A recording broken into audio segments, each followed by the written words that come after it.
Baik, Shalom. Sebelumnya, perkenalkan, saya Yohandra Chandra Kostamika dengan NIM 200211111934.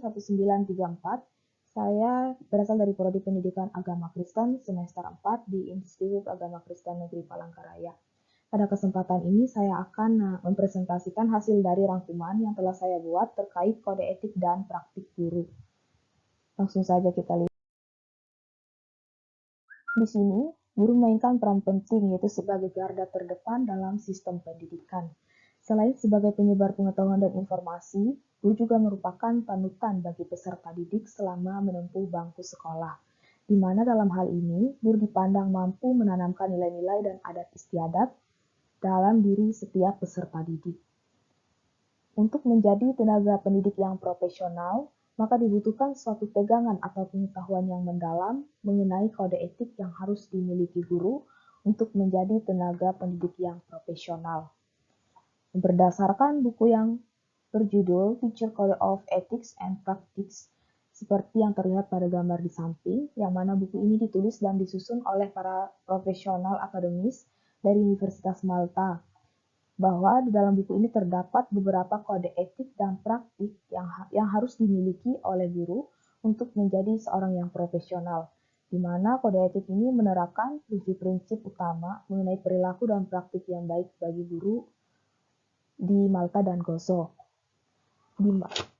di mana kode etik ini dimaksudkan untuk mendorong agar para guru dapat mengadopsi pendekatan-pendekatan yang terinformasi dan merefleksikan praktik yang baik dan benar sebagai guru yang profesional. Baik, langsung saja kita lihat apa saja prinsip yang harus dimiliki oleh guru.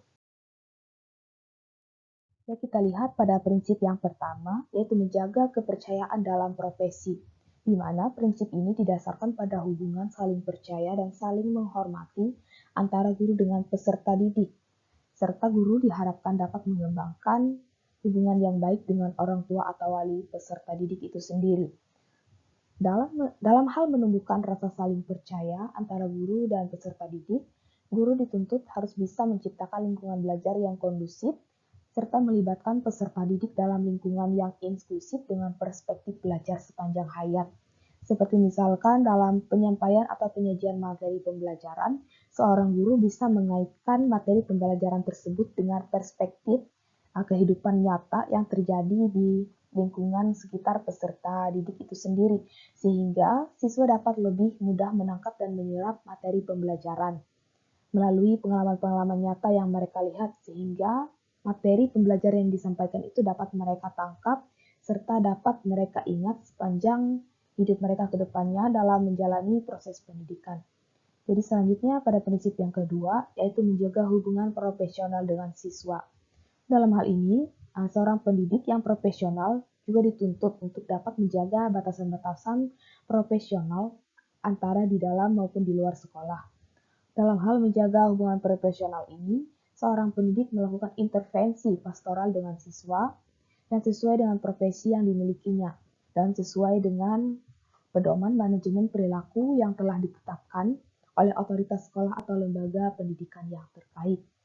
Jadi dalam menjaga hubungan profesional ini, guru juga dituntut untuk tidak mengambil keuntungan dari hubungan profesional atau profesi yang sedang dijalaninya dengan peserta didik.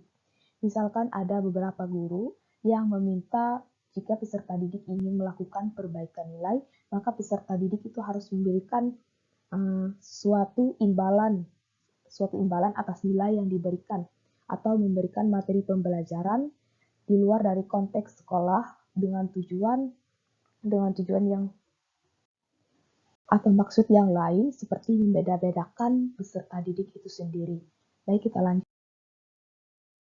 Baik, selanjutnya kita melihat pada prinsip yang ketiga, yaitu menghormati keunikan dan keberagaman siswa.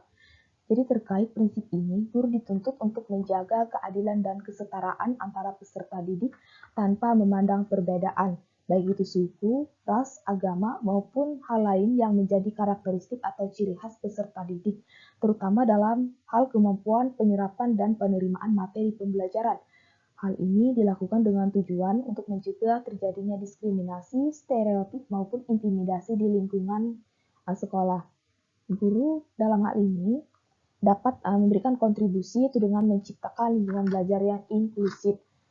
Baik, selanjutnya pada prinsip yang keempat, kita melihat bahwa bekerja sama secara kolaboratif dengan kolega, orang tua, atau wali.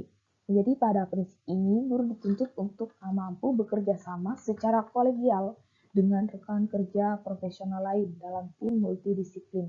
Di samping itu, guru juga harus melakukan upaya untuk mendorong kerjasama dengan orang tua atau wali siswa agar orang tua tersebut dapat secara aktif memperhatikan pendidikan anak ketika berada di luar lingkungan sekolah atau berada dalam asuhan mereka di rumah. Baik, selanjutnya kita akan melihat pada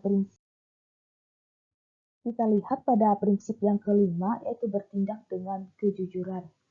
Jadi dalam hal ini, guru diharuskan mematuhi kebijakan dan prosedur yang telah dikeluarkan oleh lembaga pendidikan yang terkait di mana ia menjalani profesinya sebagai seorang pendidik, baik dalam hal penggunaan properti yang ada, fasilitas keuangan, TIK dalam peraturan pendidikan, termasuk juga penilaian dan pemeriksaan tugas-tugas juga harus memenuhi kriteria dan standar atau sesuai dengan integritas dan prosedur peraturan yang telah diresmikan oleh sekolah atau lembaga pendidikan yang terkait. Selanjutnya pada prinsip yang keenam, yaitu menjaga pengetahuan dan praktik tetap terkini.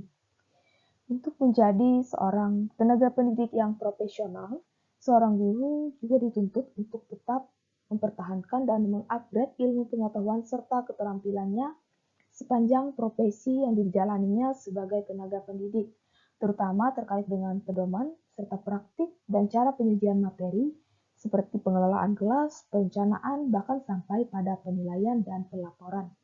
Jadi, seorang guru agar menjadi tenaga pendidik yang profesional, seorang guru dituntut untuk tetap mengupgrade ilmu pengetahuannya agar dapat menyesuaikan dengan perkembangan zaman yang ada, sehingga proses pendidikan dapat tetap berjalan dengan lancar.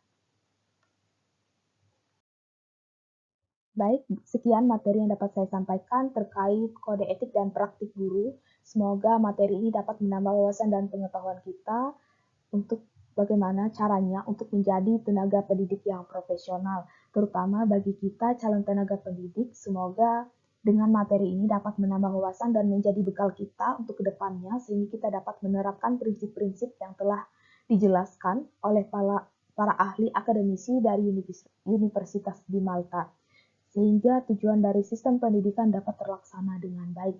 Sekian presentasi dari saya. Terima kasih. Tuhan Yesus memberkati. Shalom.